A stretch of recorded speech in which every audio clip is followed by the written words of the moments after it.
You can just let it roll. All right, everybody, calm down, calm down, calm down. Hey, it's me, Walter Coulter, with As the Money Talks, where we bring you things you could do to make your life better financially. So basically show you how to have a good life on your budget.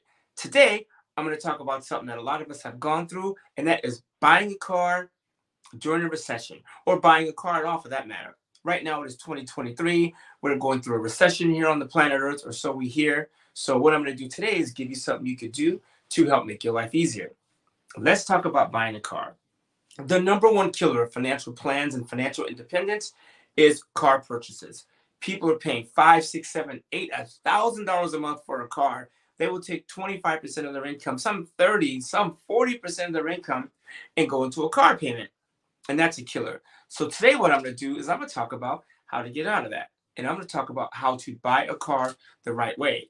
Because a lot of people will spend hundreds of thousands of dollars over their lifetime buying a car. So today what we're going to do is we're going to show you some quick tips, and we're going to use two cars, a Honda Accord and a Mercedes-Benz, one new, one pre-owned, and give you some ideas of what you could do, right? And so because a lot of times when you buy a car, what do? You buy it, you keep it, you trade it in, it's upside down, and you refinance, and you finance the car with the upside down balance, and it just turns into the snowball.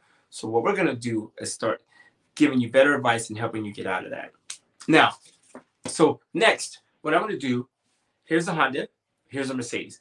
Both nice cars, right? Now, before we get into the cars, or get too deep into the cars, I want to go into two terms that we created here at As the Money Talks. One is Dodge depreciation. The other one is pre-owned elegance. So let's say you're going to buy a new car and it's $30,000. When you get that car home from the dealer, it's worth $28,000, right? And next year it's worth $20,000, and on and on and on. The price keeps dropping. So what if we were able to dodge the depreciation, buy something that was already pre-owned, even if it's 2, 3, 4, 5 years? Let's say you bought something pre-owned, you would miss the depreciation, you like miss the falling knife, and then you could buy something that's nice but have a much lower cost and payment. So for instance, what I'm going to do is let's go back into these two cars. Now, the Honda Accord is going to be easily $600 a month. 10% interest over 6 years, you're looking at about $600 a month, right? The Mercedes-Benz, on the other hand, isn't she pretty? That's a CLA 2016 Mercedes. That Mercedes is going to be, right now, 2023, it's March, that Mercedes is about $15,000. At least I can get the car for that. So if you need a car, reach out to us. We can definitely help you with that part too, because we try and save money everywhere. That Mercedes-Benz will cost you $300 a month at 10% interest. Let me ask you a question. If you were rolling up to valet, what would you rather have? This Honda Accord, or would you rather pull up in the Mercedes? Now, most people, if they're honest, would say I want to be seen in the Mercedes. So why not be in the Mercedes and cut your payments in half? Now there's going to be the people that talk about depreciation, not depreciation, but maintenance. What if the Mercedes breaks down?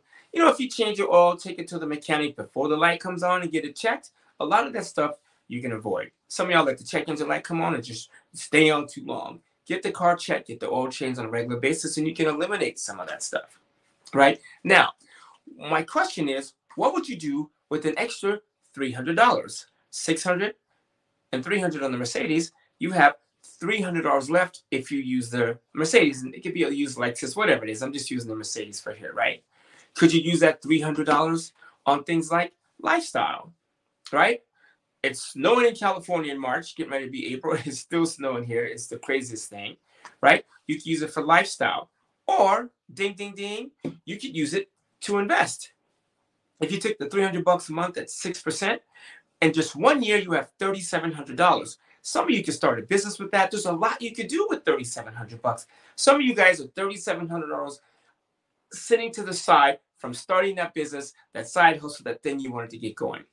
In 6 years, you have $26,000. So at the end of the 6-year car loan, if you went the pre-owned elegance way, you'd have $26,000, assuming it wasn't one of these banks or crypto organizations that are going out of business, right? You'd have $26,000. In 10 years, you'd have 49, almost 50 grand.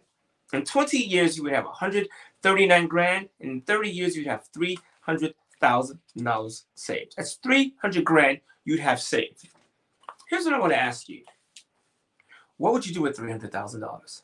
Let's say I'm 40 right now. I'm actually 53, but I could lie and say I'm 40. Let's say I didn't have a pot to piss in, right? I had nothing, and I wanted to start right now. I could do this and start saving that $300 a month. At age 70, I would have 300 grand. How many people at age 70, think about all the people in their 70s, how many of them have 300 grand saved, right? So it's not about, it isn't that it's not doable, it's just making certain moves to put yourself in a better position, right? Now, some people will say, I can't save because I have bills. And then some people say, well, hell, I can't have bills because I save. Which one are you? Now, isn't this a beautiful thing?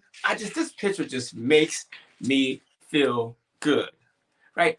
Money, people say money's not important, but that's a lie. Run from that person as fast as possible, right? Because those people say money's not everything, obviously don't have it, right? Now, moving forward, I would like to thank our sponsors. We have the Lit Candle Company. You can see www.lyt.one. You can go there. We have all kinds of candles. And if you like this shirt, this is just one of many shirts that we have at Verbal Herb. This one is Thou that takes the shirt off his back shall be naked. Basically, do for self. 10% of the profits from both companies go to help homelessness and fight people help people fight mental health. So again, I want to thank you for watching. You can reach out to us. We'll leave descriptions in the link so you can get a hold of us. Thank you. See you next time.